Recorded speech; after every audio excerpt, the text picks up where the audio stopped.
Hello, everyone. Welcome to Wingcat Sports, and it's a weekly Lions rumor mill, even though not a lot is going on.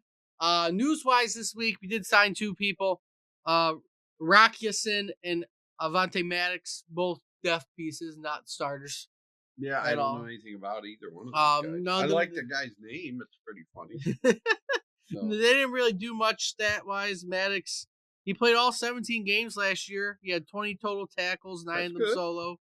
They need Um, depth guys. I mean, you got to get people get hurt like we've Was it seen. nothing really outside? Nothing that really is amazing. And same thing with Yasin. He didn't really do much either. Played 13 games, had 3 total tackles, all were solo. So outside of that, nothing. Nothing really happened overall on that. Outside of those two, it's been pretty quiet for the Lions overall. I think there has been a couple like re-signings going on.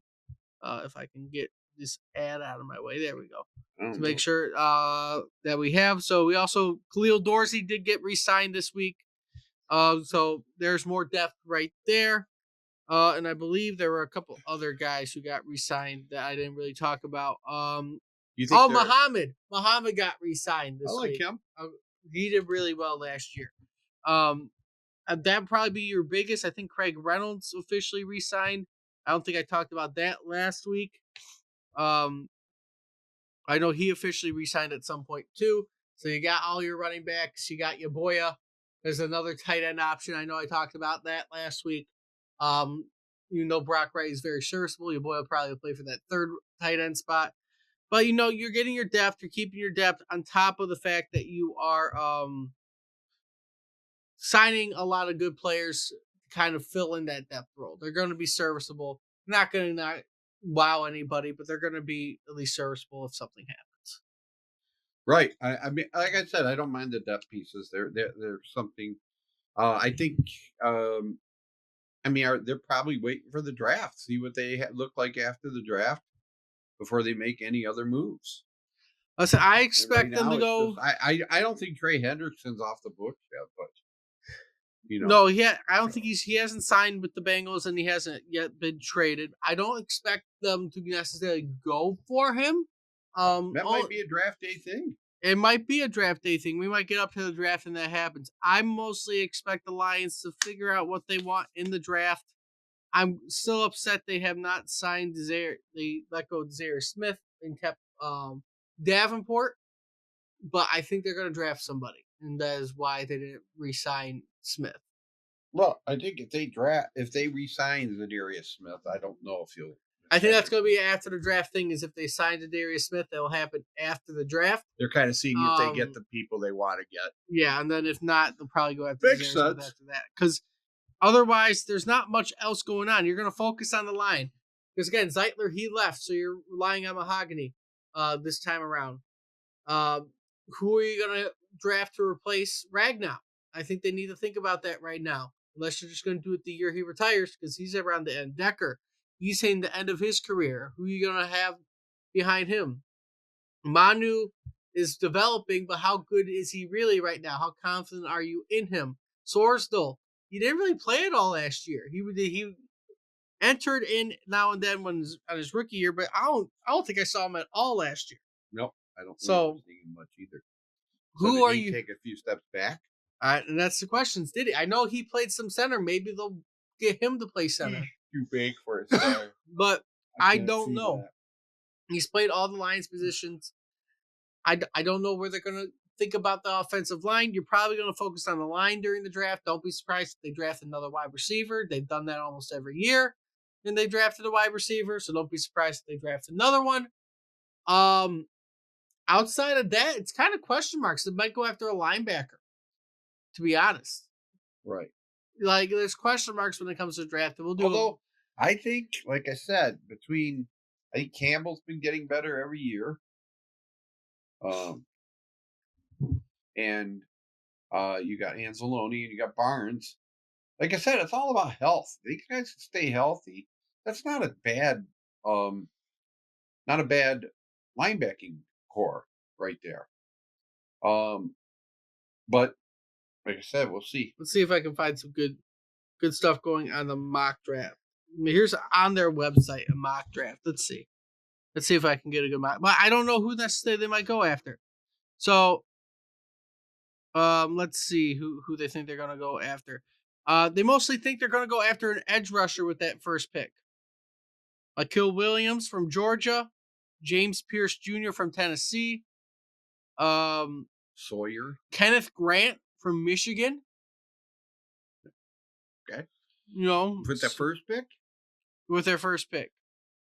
And so Okay. far, Mike Green from Marshall. That's all edge rushers. What happened to Sawyer? Wasn't he a big pick? I don't know if they think he'll draft us. Oh, okay. I think that's the main problem. Those are the big guys I'm seeing on here. We got James Pierce, Landon Jackson from Arkansas. It's all edge rushers. They think we're going to go edge with the first pick. However, this guy from CBS thinks we're going to go with an offensive lineman from North Dakota State. Defensive tackle Michael Reiner. No, not Michael Reiner. That's the guy from CBS. Walter Nolan from Ole Miss, defensive tackle. Kenneth Grant again, defensive tackle from Michigan. So kind of all over. They think we're going to go line. I have not seen. Oh, someone says we're going to take a wide receiver. Look at that. What's the first pick? With our first pick, a wide receiver. So, So, I think and I you think, would be happy with that. and I think we are going to probably go with edge. I don't know why we wouldn't. I think we're going to go after somebody on the opposite side of Hutch, because we got to develop somebody. You sign Hutch next year because he has his option, and then you have the other guy for the next 3-4 years after that, and you figure out what you want to do. It's just going to be a rotation of what's going on. I can't really see why you wouldn't want to go for your line. No. Like I said, I keep building the line, keep protecting Goff. You got a lot. I think, like I said, there's not much to do here. The only big splash I can see is what we've all been talking about is the possibly getting Hendrickson. And if we don't, then I think you'll see Zadarius Smith signed. Or you're going to draft someone. Or they'll draft somebody, but they still might sign Smith afterwards. They got they have something like $49 million in cap space. I don't know how much more cap space they got, but I don't think it's that much anymore. It's got to be up there still. I mean, think they're not spending a lot of money on these guys. Let's see, over the cap. Let's see how much cap space they have. Sitting at $44 million right now. Again, I think they're kind of looking at the next couple of years, though, which is not the greatest. I think because if we go a year ahead in 2026, they're currently only sitting at $5 million in cap space. Woo! Next year. So this year, yeah, we're great. Next year, you have none. Oh. But if you get by then 20, if we sign Trey Hendrickson, that would be like negative 20. But if you get past next year, 2027, you're sitting at $107 million in cap space right now. Wow. And that's about as far as you can see. Cap liability, and it goes down every year. Cap liabilities in 2028 go down another 20 million.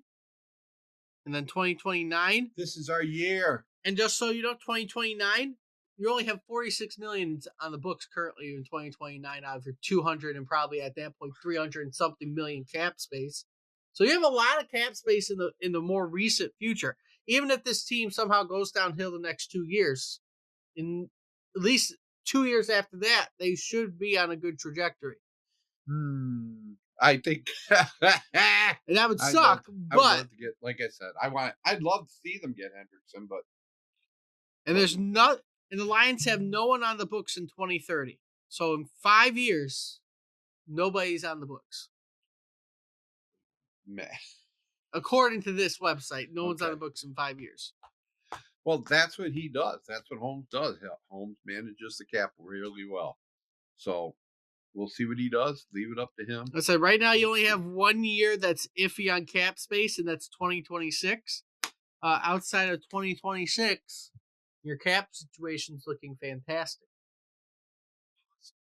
But we'll end it here. Again, not a lot to talk about the Lions. We only got draft basically coming up.